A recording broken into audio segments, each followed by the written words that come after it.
चौपई ऊंचे थल शुभ फर्श करायो, रुचर विशाल प्रियंक डसायो। तिस पर थिरे जाए गोसाई, ऊपर शमियाना दुत पाई। वाहिगुरु जी का खालसा, वाहिगुरु जी की फतेह। परम सत्कार ते सन्मानयोग गुरु स्वरूप गुरु खालसा साध संगत जीओ,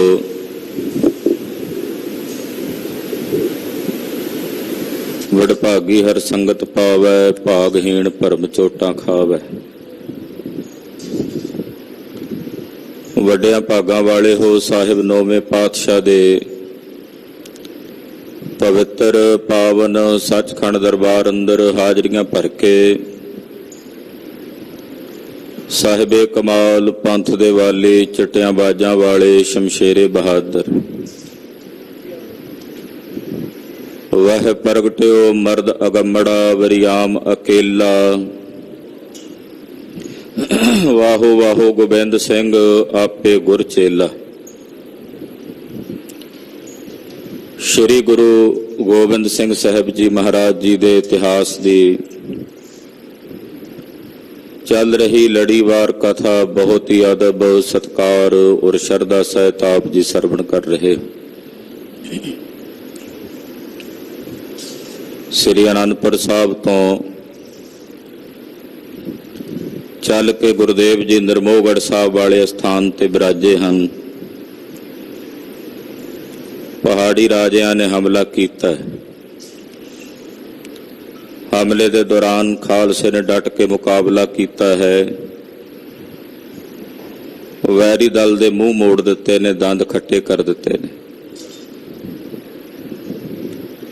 पहाड़ी रियासतां दे राजियां दे सिपाही ते प्रजा राजे भीम चंद नूं लानतां पा रही है। इस पहाड़ियां दी कुल च बांस बन के जम्मिया, जिवें बांस जंगल च ही पैदा हो के जंगल नूं साड़ दिंदा है। इसे तरह यह भी सारी कुल दा नाश करन वाला कुल घाती है।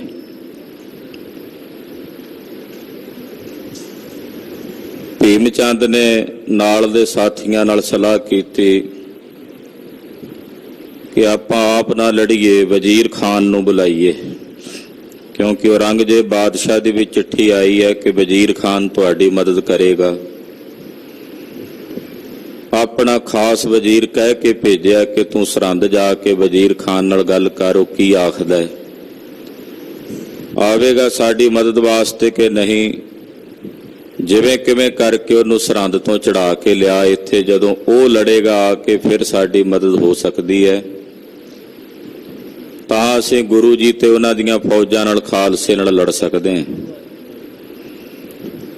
वजीर खान दी खुशामद करन लई कई तरह दीयां पिटावां उपहार राजे भीम चंद ने वजीर खान नूं भेजे ने। इधर कलगीधर स्वामी श्री गुरु गोबिंद सिंह साहब जी महाराज नरमोहगढ़ साहब विखे विराजमान ने, सिंघां नूं दर्शन दे रहे ने। सिंघां ने बेनती की, महाराज अज हमला करिए। पातशाह आख्या अज सुख लवो खालसा जी, हाले हमला नहीं करना, समा आवेगा फिर हमला करना। तो सिंह सारे मोर्चियां विच ने, आपो अपने आसना ते सुख लै रहे ने।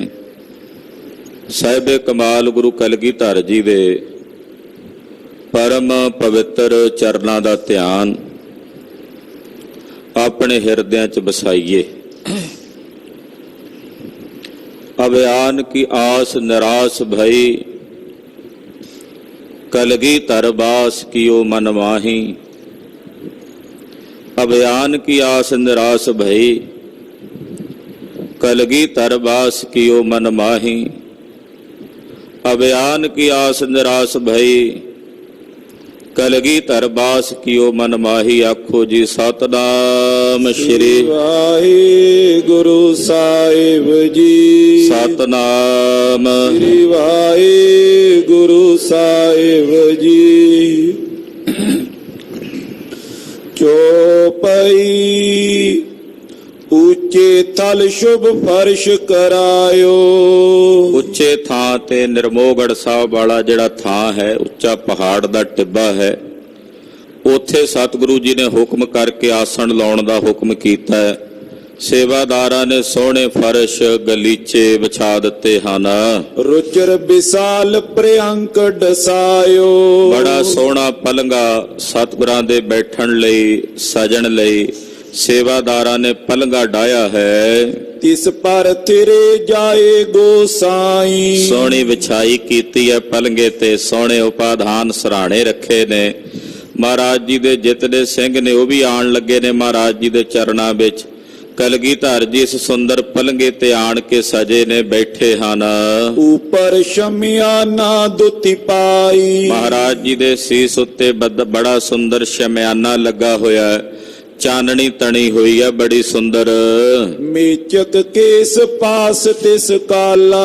ਮਹਾਰਾਜ ਸੱਚੇ ਪਾਤਸ਼ਾਹ ਜੀ ਪਲੰਗੇ ਤੇ ਬੈਠੇ ਨੇ, ਕਾਲੇ ਰੰਗ ਦੇ ਸੁੰਦਰ ਕੇਸ ਮਹਾਰਾਜ ਜੀ ਦੇ ਸਵਰੂਪ ਤੇ ਸੀਸ ਤੇ ਸੋਭਨੀਕ ਹੋ ਰਹੇ ਨੇ। ਗੰਗਾ ਕਰਬੇ ਲਗੇ ਕਿਰਪਾਲਾ।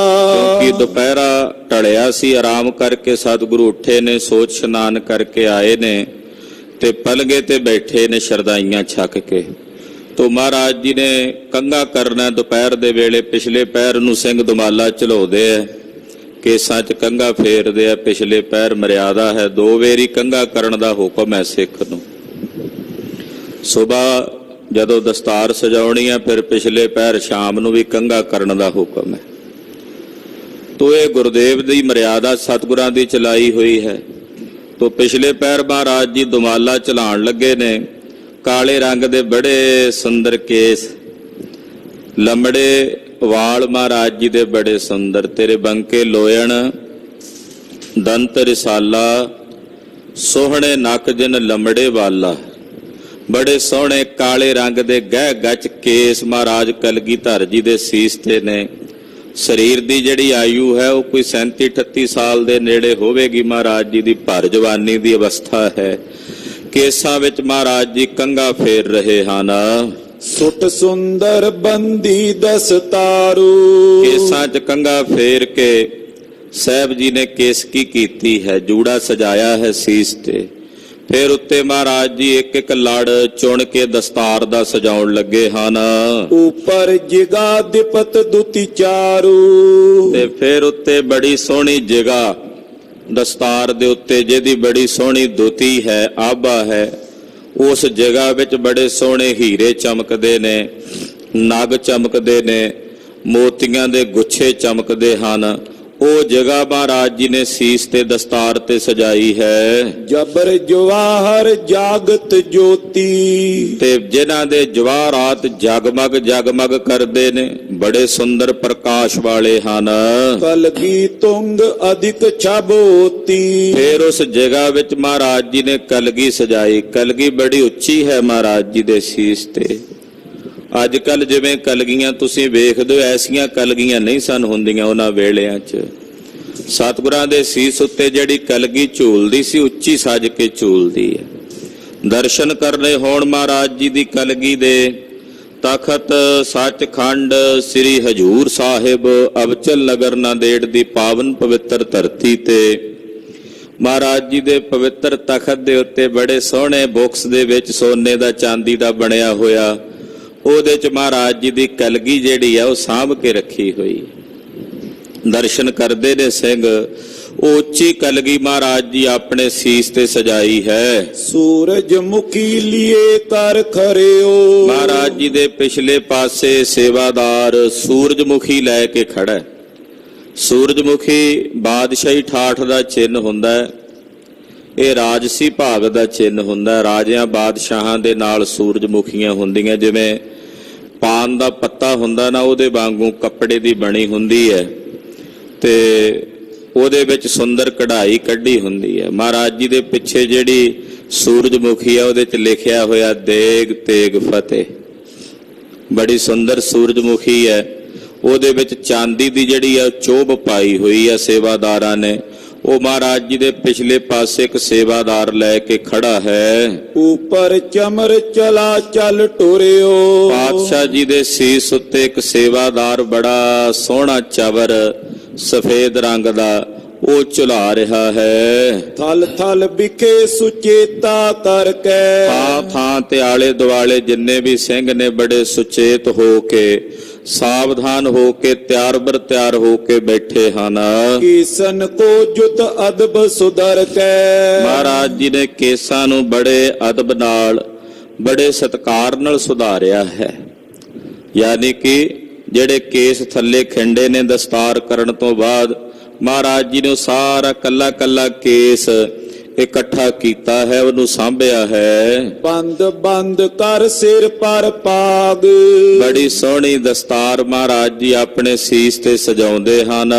ਆਏ ਸਿੰਘ ਸਭਾ ਸ਼ੁਭ ਲਾਗ। ਇਹਨੇ ਨੂੰ ਸਿੰਘ ਵੀ ਦਸਤਾਰਾਂ ਝੁਲਾ ਕੇ ਨਾ, ਪਿਛਲੇ ਪੈਰ ਦੇ ਕੰਘੇ ਕਰਕੇ, ਦੁਮਾਲੇ ਝੁਲਾ ਕੇ ਤਿਆਰ ਬਰ ਤਿਆਰ ਹੋ ਕੇ, ਆ ਸ਼ਾਮ ਦਾ ਹੀ ਵੇਲਾ ਸੀ ਜਿਹੜਾ ਹੁਣ ਦਾ ਸਮਾਂ ਹੈ ਨਾ, ਇਸੇ ਵੇਲੇ ਦੁਪਹਿਰ ਤੋਂ ਬਾਅਦ ਸ਼ਾਮਾਂ ਨੂੰ ਪਿਛਲੇ ਪਹਿਰ ਨੂੰ ਸਿੰਘ ਸਾਜ ਧੱਜ ਕੇ ਤਿਆਰ ਬਰ ਤਿਆਰ ਹੋ ਕੇ ਦਸਤਾਰਾਂ ਝੁਲਾ ਕੇ ਮਹਾਰਾਜ ਜੀ ਦੇ ਦਰਬਾਰ 'ਚ ਪਹੁੰਚੇ ਹਨ।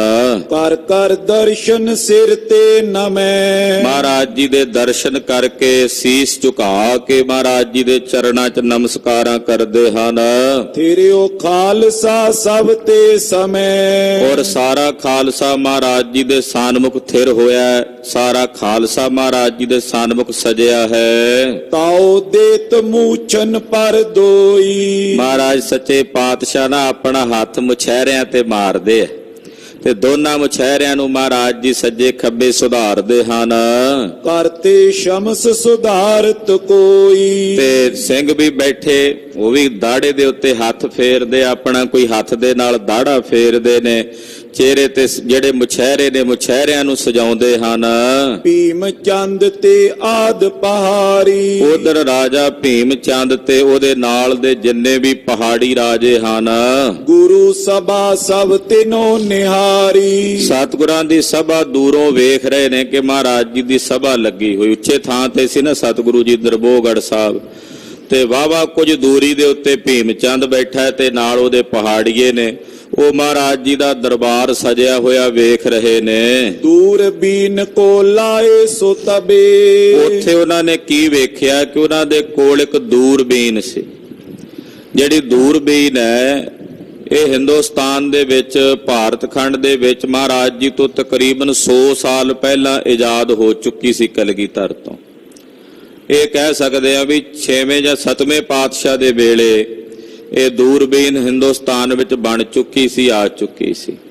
ਤੋ ਇਹਨਾਂ ਪਹਾੜੀ ਰਾਜਿਆਂ ਦੇ ਕੋਲ ਇੱਕ ਬੜੀ ਸੁੰਦਰ ਦੂਰਬੀਨ ਸੀ, ਦੂਰੋਂ ਵੇਖਣ ਵਾਲੀ। ਉਹ ਦੂਰਬੀਨ ਲਾ ਕੇ ਨਾ ਜਿੱਥੇ ਮਹਾਰਾਜ ਜੀ ਬੈਠੇ ਆ ਤੇ ਉਹ ਵੇਖਦੇ ਨੇ ਮਹਾਰਾਜ ਜੀ ਨੂੰ ਬੈਠਿਆ ਹੋਇਆ। ਗੁਰਜੁਤ ਪੇਖਿਓ ਖਾਲਸਾ ਸਭੇ। ਦੂਰਬੀਨ ਲਾ ਕੇ ਰੱਖ ਕੇ ਸਤਿਗੁਰਾਂ ਦੇ ਸਮੇਤ ਸਾਰੇ ਖਾਲਸੇ ਨੂੰ ਸਜਿਆ ਹੋਇਆ ਵੇਖਦੇ ਹਨ। ਏਕ ਤੁਰਕ ਤਿਨ ਕੇ ਟਿਗ ਖਰਿਓ। ਭੀਮ ਚੰਦ ਦੇ ਕੋਲ ਇੱਕ ਤੁਰਕ ਖੜਾ ਸੀ, ਰਾਜਾ ਭੀਮ ਚੰਦ। ਉਹਦੇ ਨਾਲ ਹੀ ਬਿਲਕੁਲ ਇੱਕ ਤੁਰਕ ਖੜਾ ਹੈ, ਉਹਦੇ ਨਾਲ ਉਹਦਾ ਇੱਕ ਦੂਜਾ ਭਰਾ ਵੀ ਹੈ। ਜਮਾਦਾਰ ਬੋ ਨਰ ਕੋ ਕਰਿਓ। ਇਹ ਬਹੁਤ ਸਾਰੇ ਬੰਦਿਆਂ ਦਾ, ਸਿਪਾਹੀਆਂ ਦਾ ਜਮਾਦਾਰ ਸੀ। ਜਮਾਦਾਰ ਦਾ ਮਤਲਬ ਹੈ ਵੀ ਸਾਰਿਆਂ ਨੂੰ ਭਰਤੀ ਕਰਕੇ ਉਹਨਾਂ ਨੂੰ ਸਾਂਭਣ ਵਾਲਾ, ਉਹਨਾਂ ਦੀ ਨਿਗਰਾਨੀ ਕਰਨ ਵਾਲਾ। ਇਹ ਤੁਰਕ ਜਿਹੜਾ ਸੀ ਮੁਸਲਮਾਨ ਪਹਾੜੀ ਰਾਜਿਆਂ ਦੀ ਫੌਜ ਦੀ ਇੱਕ ਟੁਕੜੀ ਦਾ ਜਮਾਦਾਰ ਹੈ। ਸਭ ਗਿਰ ਪਤਨ ਸਾਥ ਤਿਨ ਕਇਓ। ਉਹ ਕਹਿਣ ਲੱਗਾ ਪਹਾੜੀ ਰਾਜਿਆਂ ਨੂੰ, ਜਿੰਨੇ ਵੀ ਰਾਜੇ ਉੱਥੇ ਬੈਠੇ ਸੀ ਸਾਰਿਆਂ ਨੂੰ ਉਹ ਕਹਿਣ ਲੱਗਾ, ਗੁਰ ਕੋ ਹਤਨ ਸੁਗਮ ਹਮ ਲਇਓ। ਕਹਿਣ ਲੱਗਾ, ਹੇ ਪਹਾੜੀ ਰਾਜਿਓ, ਆ ਸਾਹਮਣੇ ਤਾਂ ਗੁਰੂ ਜੀ ਬੈਠੇ ਨੇ, ਦੂਰਬੀਨ ਨਾਲ ਤੁਸੀਂ ਵੀ ਵੇਖਿਆ ਤੇ ਮੈਂ ਵੀ ਵੇਖਿਆ, ਕੋਈ ਜ਼ਿਆਦਾ ਦੂਰ ਨਹੀਂ ਹਨ। ਤੇ ਉੱਥੇ ਬੈਠਿਆਂ ਨੂੰ ਹੀ ਗੁਰੂ ਜੀ ਨੂੰ ਮਾਰਨਾ ਬੜਾ ਸੌਖਾ ਹੈ। ਆਪਾਂ ਨੂੰ ਜਾ ਕੇ ਫੌਜ ਲਿਜਾ ਕੇ ਹਮਲਾ ਨਹੀਂ ਕਰਨਾ ਪੈਣਾ, ਜਿੱਥੇ ਆਪਾਂ ਬੈਠੇ ਆ ਇੱਥੋਂ ਹੀ ਮੈਂ ਉਹਨਾਂ ਨੂੰ ਮਾਰ ਸਕਦਾ ਹਾਂ। ਇਸ ਥਲ ਤੇ ਮੈਂ ਤੋਪ ਚਲਾਵੋ। ਭੀਮ ਚੰਦ ਕਹਿੰਦਾ ਵੀ ਕਿਵੇਂ ਮਾਰ ਸਕਦਾ? ਕਹਿੰਦਾ ਮੈਂ ਇੱਥੋਂ ਹੀ ਤੋਪ ਦਾ ਗੋਲਾ ਦਾਗ ਸਕਦਾ ਉਹਨਾਂ ਤੇ, ਔਰ ਮੇਰੀ ਤੋਪ ਦਾ ਨਿਸ਼ਾਨਾ ਤਾਂ ਤੁਹਾਨੂੰ ਪਤਾ ਹੀ ਆ ਵੀ ਖਾਲੀ ਨਹੀਂ ਜਾਂਦਾ। ਇੱਥੋਂ ਮੈਂ ਗੋਲਾ ਦਾਗਾਂਗਾ, ਸਿੱਧਾ ਗੁਰੂ ਜੀ ਦੇ ਕੋਲ ਜਾ ਕੇ ਉਹਨਾਂ ਨੂੰ ਵੱਜੇਗਾ, ਤੇ ਮੇਰੀ ਤੋਪ ਦੀ ਰੇਂਜ ਪੂਰੀ ਹੈ। ਇੱਥੋਂ ਮੈਂ ਅੰਦਾਜ਼ਾ ਲਾ ਲਿਆ ਵੀ ਕਿੰਨੇ ਕ ਮੀਟਰ ਦੇ ਉੱਤੇ ਗੁਰੂ ਜੀ ਬੈਠੇ ਨੇ। ਮੈਂ ਪੂਰੀ ਗੱਲ ਦੀ ਇੱਥੇ ਬੈਠਿਆਂ ਪੜਤਾਲ ਕਰ ਲਈ ਹੈ। ਬੈਠੇ ਸਹਿਤ ਪ੍ਰਿਅੰਕ ਉਡਾਵੋ। ਮੈਂ ਗੁਰੂ ਜੀ ਨੂੰ ਪਲੰਘੇ ਸਮੇਤ ਬੈਠਿਆਂ ਨੂੰ ਉਡਾ ਦਿਆਂਗਾ ਆਪਣੇ ਤੋਪ ਦੇ ਗੋਲੇ ਨਾਲ। ਇਲਮ ਮੋਏ ਕੋ ਆਏ ਵਿਸਾਲਾ। ਮੇਰੇ ਕੋਲ ਤੋਪ ਦਾ ਗੋਲਾ ਚਲਾਉਣ ਦੀ ਬੜੀ ਵੱਡੀ ਭਾਰੀ ਵਿਦਿਆ ਹੈ, ਇਹਦਾ ਮੈਨੂੰ ਬੜਾ ਵੱਡਾ ਇਲਮ ਹੈ। ਮੇਰੇ ਜਿੰਨੀ ਤੋਪ ਚਲਾਉਣ ਦੀ ਵਿਦਿਆ ਸ਼ਾਇਦ ਹੀ ਕਿਸੇ ਵਿੱਚ ਹੋਵੇ। ਤੱਕ ਮਾਰੋ ਇਤ ਖਰੋ ਸੁਖਾਲਾ। ਤੇ ਇੱਥੇ ਹੀ ਖਲੋ ਕੇ ਮੈਂ ਤੱਕ ਕੇ ਗੋਲਾ ਦਾਗ ਕੇ ਗੁਰੂ ਜੀ ਨੂੰ ਮਾਰ ਸਕਦਾ, ਪਲੰਘੇ ਸਮੇਤ ਬੈਠਿਆਂ ਨੂੰ ਉਡਾ ਸਕਦਾ ਹਾਂ। ਬੰਦੋ ਸ਼ਿਸ਼ਟ ਸਤਿਗੁਰ ਕੀ ਓਰਾ। ਇੱਥੇ ਖਲੋ ਕੇ ਮੈਂ ਗੁਰੂ ਜੀ ਵੱਲ ਤੋਪ ਦਾ ਮੂੰਹ ਕਰਕੇ ਉਹਦੀ ਸਿਸਤ ਲਾ ਸਕਦਾ, ਨਿਸ਼ਾਨਾ ਲਾ ਸਕਦਾ, ਔਰ ਇੰਨੀ ਗੱਲ ਮੈਂ ਦਾਅਵੇ ਨਾਲ ਕਹਿਣਾ ਕਿ ਮੇਰਾ ਨਿਸ਼ਾਨਾ ਲਾਇਆ ਹੋਇਆ ਖਾਲੀ ਨਹੀਂ ਜਾਂਦਾ। ਭਰਿਓ ਜੋਰ ਤੇ ਪਹੁੰਚੇ ਗੋਰਾ। ਤੇ ਜਿਹੜਾ ਗੋਲਾ ਮੇਰੀ ਤੋਪ ਦੇ ਵਿੱਚੋਂ ਜਾਣਾ ਉਹ ਵੀ ਪੂਰੇ ਜ਼ੋਰ ਦੇ ਨਾਲ ਭਰਿਆ ਹੋਇਆ ਜਾਵੇਗਾ, ਉਹਨੂੰ ਕੋਈ ਰਸਤੇ 'ਚ ਅਟਕਾ ਨਹੀਂ ਸਕਦਾ, ਰੋਕ ਨਹੀਂ ਸਕਦਾ। ਨਿਤ ਕੀ ਕਲਾ ਸਕਲ ਮਿਟਾਵੋ। ਔਰ ਆ ਜਿਹੜੀ ਰੋਜ਼-ਰੋਜ਼ ਦੀ ਕਲਹ ਹੈ, ਆ ਜਿਹੜਾ ਰੋਜ਼-ਰੋਜ਼ ਦਾ ਝਗੜਾ ਹੈ, ਮੈਂ ਇਹ ਸਦਾ ਵਾਸਤੇ ਮਿਟਾ ਦਿਆਂਗਾ। ਇਸ ਰੋਜ਼-ਰੋਜ਼ ਦੇ ਝਗੜੇ ਨੂੰ, ਕਲਹ ਨੂੰ, ਕਲੇਸ਼ ਨੂੰ ਮੁਕਾ ਦਿਆਂਗਾ। ਇੱਕੋ ਗੋਲਾ ਮਾਰ ਕੇ ਤੋਪ ਦਾ ਗੁਰੂ ਜੀ ਨੂੰ ਉਡਾ ਦਿਆਂਗਾ। ਸਭ ਰਾਜਨ ਕੋ ਸੁਖ ਉਪਜਾਵੋ। ਔਰ ਜਿੰਨੇ ਤੁਸੀਂ ਪਹਾੜੀ ਰਾਜੇ ਹੋ, ਮੈਂ ਤੁਹਾਨੂੰ ਸਾਰਿਆਂ ਨੂੰ ਸੁਖਾਲਾ ਕਰ ਦਿਆਂਗਾ। ਤੁਸੀਂ ਬੜੇ ਪਰੇਸ਼ਾਨ ਹੋ, ਮੈਂ ਤੁਹਾਡਾ ਗੁਲਾਮ ਆ, ਤੁਹਾਡੇ ਤੋਂ ਤਨਖਾਹ ਲੈਣਾ, ਤੇ ਮੇਰਾ ਫਰਜ਼ ਬਣਦਾ ਆਪਣੇ ਮਾਲਕ ਦਾ, ਆਪਣੇ ਸੁਆਮੀ ਦਾ ਫਾਇਦਾ ਕਰਨਾ। ਮੈਂ ਤੁਹਾਡੇ ਸਾਰਿਆਂ ਨੂੰ ਸੁਖੀ ਕਰਨ ਦਾ ਯਤਨ ਕਰਾਂਗਾ। ਆਵੋ ਦਰਬ ਇਨਾਮ ਕਨੇਰੇ। ਪਰ ਹਾਂ, ਮੈਨੂੰ ਬਦਲੇ 'ਚ ਇਨਾਮ ਚਾਹੀਦਾ। ਤੁਹਾਡਾ ਐਡਾ ਵੱਡਾ ਕੰਮ ਕਰਨਾ, ਬਦਲੇ ਵਿੱਚ ਮੈਨੂੰ ਇਨਾਮ ਚਾਹੀਦਾ, ਔਰ ਬਹੁਤ ਸਾਰਾ ਪੈਸਾ ਚਾਹੀਦਾ ਇਨਾਮ ਵਿੱਚ, ਫਿਰ ਮੈਂ ਤੁਹਾਡਾ ਇਹ ਕੰਮ ਕਰ ਸਕਦਾ। ਇਲਮ ਬਿਲੋਕ ਲਾਏ ਸਭ ਮੇਰੋ। ਤੁਸੀਂ ਸਾਰੇ ਮੇਰਾ ਇਲਮ ਵੇਖ ਲਿਓ, ਮੇਰੀ ਵਿਦਿਆ ਵੇਖ ਲਿਓ ਕਿ ਮੇਰੇ ਕੋਲ ਕਿੱਡੀ ਵੱਡੀ ਵਿਦਿਆ ਹੈ ਤੋਪ ਦਾ ਗੋਲਾ ਚਲਾਉਣ ਦੀ। ਗੁਰ ਬਿਨ ਬੌਰ ਲਰੇ ਕੋ ਨਾਈ। ਜੇ ਮੈਂ ਗੁਰੂ ਜੀ ਨੂੰ ਹੀ ਮਾਰ ਦਿਆਂ ਗੋਲਾ ਮਾਰ ਕੇ, ਤੇ ਫਿਰ ਗੁਰੂ ਬਿਨਾਂ ਕਿਹਨੇ ਲੜਨਾ? ਇੱਥੇ ਗੁਰੂ ਜੀ ਕਰਕੇ ਲੜਦੇ ਨੇ ਸਿੰਘ ਵੀ। ਜੇ ਗੁਰੂ ਜੀ ਨਾ ਰਹੇ ਤੇ ਫਿਰ ਗੁਰੂ ਬਿਨਾਂ ਕਿਹਨੇ ਤੁਹਾਡੇ ਨਾਲ ਲੜਨਾ ਹੈ? ਆਪ ਆਪ ਕੋ ਸਭ ਮਿਟ ਜਾਈ। ਸਾਰੇ ਫਿਰ ਆਪੇ ਹੀ ਮਿਟ ਜਾਣਗੇ, ਲੜਨ ਤੋਂ ਪਿੱਛੇ ਹਟ ਜਾਣਗੇ, ਟਲ ਜਾਣਗੇ ਜਿਹੜੇ ਖਾਲਸੇ ਹਨ। ਸਭ ਗਿਰਪਤੀ ਸੁਨਤ ਹਰ ਖਾਏ। ਜਦੋਂ ਇਸ ਤੋਪਚੀ ਨੇ, ਇਹ ਤੁਰਕ ਵੀ ਸੀ ਤੇ ਤੋਪਚੀ ਹੈ, ਗੋਲਾ ਚਲਾਉਣ ਦੀ ਵਿਦਿਆ ਇਹਦੇ ਕੋਲ ਬੜੀ ਹੈ, ਤੋਪ ਚਲਾਉਣ ਦੀ। ਤੇ ਇੱਕ ਫੌਜ ਦਾ ਜਿਹੜਾ ਇੱਕ ਟੁਕੜੀ ਹੁੰਦੀ, ਉਹਦਾ ਜਮਾਦਾਰ, ਪੁਰਾਣੇ ਸਮੇਂ 'ਚ ਜਮਾਦਾਰ ਕਹਿ ਦਿੰਦੇ ਆ, ਤੇ ਅੱਜ ਦੀ ਬੋਲੀ ਦੇ ਵਿੱਚ ਕਮਾਂਡਰ ਕਹਿ ਲਈਏ, ਸੈਨਾਪਤੀ ਕਹਿ ਲਈਏ, ਇੱਕ ਫੌਜ ਦਾ ਇੱਕ ਜਥੇਦਾਰ ਕਹਿ ਸਕਦੇ ਹਾਂ। ਉਦੋਂ ਜਮਾਦਾਰ ਵੀ ਕਹਿ ਦਿੰਦੇ ਸਨ। ਕਹਿਣ ਲੱਗਾ ਵੀ ਮੈਂ ਇਹ ਕੰਮ ਕਰਾਂਗਾ। ਪਹਾੜੀ ਰਾਜੇ ਬੜੇ ਖੁਸ਼ ਹੋਏ ਵੀ ਜੇ ਤੂੰ ਸਾਡਾ ਇੱਥੇ ਬੈਠਿਆਂ ਬੈਠਿਆਂ ਕੰਮ ਬਣਾ ਦੇ, ਸਾਨੂੰ ਲੜਨਾ ਹੀ ਨਾ ਪਵੇ ਜਾ ਕੇ, ਤੇ ਇਹਦੇ ਤੋਂ ਵਧੀਆ ਗੱਲ ਹੋਰ ਕਿਹੜੀ ਹੋ ਸਕਦੀ ਹੈ? ਇਹ ਤੋ ਕਾਰਜ ਸੁਗਮ ਬਣਾਏ। ਏਡਾ ਵੱਡਾ ਕਾਰਜ ਹੈ ਸਾਡਾ, ਤੂੰ ਸੌਖੇ ਢੰਗ ਨਾਲ ਹੀ ਕਰ ਸਕਦਾ ਇੱਥੇ ਬੈਠਿਆਂ, ਹੋਰ ਕੀ ਚਾਹੀਦਾ ਹੈ? ਭੀਮ ਚੰਦ ਤੈ ਸੰਗ ਉਚਾਰਾ। ਰਾਜਾ ਭੀਮ ਚੰਦ ਬੋਲਿਆ, ਉਸ ਤੋਪਚੀ ਨੂੰ ਕਹਿਣ ਲੱਗਾ, ਮੁਝ ਤੇ ਧਨ ਲਿਓ 5000। ਕਹਿੰਦਾ ਤੋਪਚੀ, ਜੇ ਤੂੰ ਇਹ ਕੰਮ ਕਰ ਦੇਵੇਂ ਤੇ ਮੈਂ ਤੈਨੂੰ 5000 ਰੁਪਇਆ ਨਗਦ ਹੁਣੇ ਹੀ ਕੈਸ਼ ਦੇਵਾਂਗਾ। ਹੁਣੇ ਜੇ ਤੂੰ ਆਹ ਕੰਮ ਕਰ ਦੇ ਤੇ 5000 ਰੁਪਈਆ ਮੈਂ ਤੈਨੂੰ ਹੁਣੇ ਹੀ ਦੇਣ ਨੂੰ ਤਿਆਰ ਹਾਂ। 1 ਗ੍ਰਾਮ ਪੁੰਨ ਦਿਓ ਇਨਾਮ। ਫਿਰ ਕੱਲਾ 5000 ਹੀ ਨਹੀਂ, ਇੱਕ ਪਿੰਡ ਦਿਆਂਗਾ ਤੈਨੂੰ ਇਨਾਮ ਵਜੋਂ, ਉਹ ਤੇਰਾ ਹੋਵੇਗਾ। ਉਸ ਪਿੰਡ ਕੋਲੋਂ ਟੈਕਸ ਤੂੰ ਉਗਰਾਉਣਾ, ਉਸ ਪਿੰਡ ਦੀ ਜ਼ਮੀਨ ਦਾ ਮਾਲਕਾਨਾ ਹੱਕ ਤੇਰਾ, ਤੇ ਮੈਂ ਤੈਨੂੰ ਇੱਕ ਪਿੰਡ ਵੀ ਜਗੀਰ ਵਜੋਂ ਦੇਵਾਂਗਾ ਜੇ ਤੂੰ ਇਹ ਕੰਮ ਕਰ ਦੇਵੇਂ ਸਾਡਾ। ਨਿਤ ਗੁਜ਼ਰਾਨ ਹੋਏ ਤੁਝ ਧਾਮ। ਤੇਰੇ ਘਰ ਦੇ ਵਿੱਚ ਨਿਤ ਦੀ ਗੁਜ਼ਰਾਨ ਹੋਵੇਗੀ, ਤੈਨੂੰ ਸਾਰੀ ਜ਼ਿੰਦਗੀ ਕੰਮ ਨਹੀਂ ਕਰਨਾ ਪਵੇਗਾ। ਚੁੱਪਚਾਪ ਆਪਣੇ ਘਰ ਵਿੱਚ ਬਹਿ ਕੇ ਨੌਕਰ ਚਾਕਰ ਰੱਖ ਕੇ ਆਪਣੀ ਸੇਵਾ ਕਰਾਵੀਂ। ਊਪ ਚੰਦ ਹੰਡੂਰੀ ਕਹੇ। ਰਾਜਾ ਭੂਪ ਚੰਦ ਹੰਡੂਰੀਆ ਬੈਠਾ ਸੀ ਕੋਲ, ਉਹ ਵੀ ਬੋਲਿਆ, ਕਹਿਣ ਲੱਗਾ ਇਸ ਤੋਪਚੀ ਨੂੰ, ਗੁਰੂ ਹਤੇ ਸਗਰੇ ਸੁਖ ਲਏ। ਕਹਿਣ ਲੱਗਾ ਭੂਪ ਚੰਦ, ਹੈ ਤੋਪਚੀ, ਇਹ ਮੁਸਲਮਾਨ ਸੀ ਤੋਪਚੀ, ਕਹਿਣ ਲੱਗਾ ਭੂਪ ਚੰਦ, ਜੇ ਤੂੰ ਗੁਰੂ ਜੀ ਨੂੰ ਮਾਰ ਦੇਵੇਂ ਤੇ ਅਸੀਂ ਸਾਰੇ ਸੁਖੀ ਹੋ ਜਾਵਾਂਗੇ। ਸਭ ਗਿਰਪਤੀ ਦੇਹ ਸਿਰੋ ਪਾਓ। ਤੇ ਸਾਰੇ ਰਾਜੇ ਅਸੀਂ ਤੈਨੂੰ ਸਿਰੇ ਪਾਓ ਦੇਵਾਂਗੇ। ਭੀਮ ਚੰਦ ਜਿਹੜਾ 5000 ਦੇਵੇਗਾ ਉਹ ਤਾਂ ਵੱਖਰਾ ਹੈ, ਬਾਕੀ ਜਿੰਨੇ ਇੱਥੇ ਰਾਜੇ ਬੈਠੇ ਨੇ ਸਾਰੇ ਅਸੀਂ ਤੈਨੂੰ ਇਨਾਮ ਦੇਵਾਂਗੇ। ਤੇ ਤੈਨੂੰ ਪਤਾ ਵੀ ਜਦੋਂ ਰਾਜੇ ਇਨਾਮ ਦਿੰਦੇ ਆ ਕਿੰਨਾ ਖੁੱਲਾ ਇਨਾਮ ਦਿੰਦੇ ਆ। ਤੈਨੂੰ ਸਿਰੇ ਪਾਓ ਦੇਵਾਂਗੇ, ਤੈਨੂੰ ਵਡਿਆਈ ਦੇਵਾਂਗੇ ਜੇ ਤੂੰ ਸਾਡੇ ਸਾਰੇ ਰਾਜਿਆਂ ਦਾ ਏਡਾ ਵੱਡਾ ਕੰਮ ਸੁਖੈਨ ਢੰਗ ਨਾਲ ਕਰ ਦੇਵੇਂ। ਹੋਤ ਤਾਰੀਫ ਜਗਤ ਸਭ ਥਾਉ। ਸਰਬ ਥਾਵਾਂ ਤੇ ਤੇਰੀ ਤਾਰੀਫ ਹੋਵੇਗੀ ਜਗਤ ਵਿੱਚ। ਅਬ ਤੋ ਭਾਈ ਅਬੇਰ ਬਿਤਿਓ ਦਿਨ। ਇਹ ਗੱਲਾਂ ਬਾਤਾਂ ਕਰਦਿਆਂ ਕਹਿੰਦੇ ਹੁਣ ਤਾਂ ਟਾਈਮ ਹੋ ਗਿਆ ਵਾਵਾ, ਹਨੇਰਾ ਪੈ ਚੱਲਿਆ ਸੀ। ਕਹਿੰਦਾ ਵੀ ਹੁਣ ਤੇ ਅੱਜ ਤਾਂ ਨਹੀਂ ਇਹ ਕੰਮ ਹੋਣਾ, ਜੇ ਤੂੰ ਕਹੇ ਵੀ ਅੱਜ ਤੋਪ ਲਿਆਵਣੀ ਹੈ ਫਿਰ ਬੀਟਣੀ ਹੈ, ਉਹਦੇ ਚ ਗੋਲਾ ਪਾਉਣਾ, ਨਿਸ਼ਾਨਾ ਸੇਧਣ ਤੇ ਟਾਈਮ ਲੱਗਣਾ। ਅੱਜ ਥੋੜਾ ਜਿਹਾ ਕੁਵੇਲਾ ਹੋ ਗਿਆ। ਅਬੇਰ ਕਹਿੰਦੇ ਕੁਵੇਲਾ ਹੋ ਗਿਆ ਵੀ ਅੱਜ ਨਹੀਂ ਇਹ ਕੰਮ ਹੋ ਸਕਦਾ। ਆਨੋ ਤੋਪ ਕਰੋ ਥਿਰ ਥਲ ਮਨ।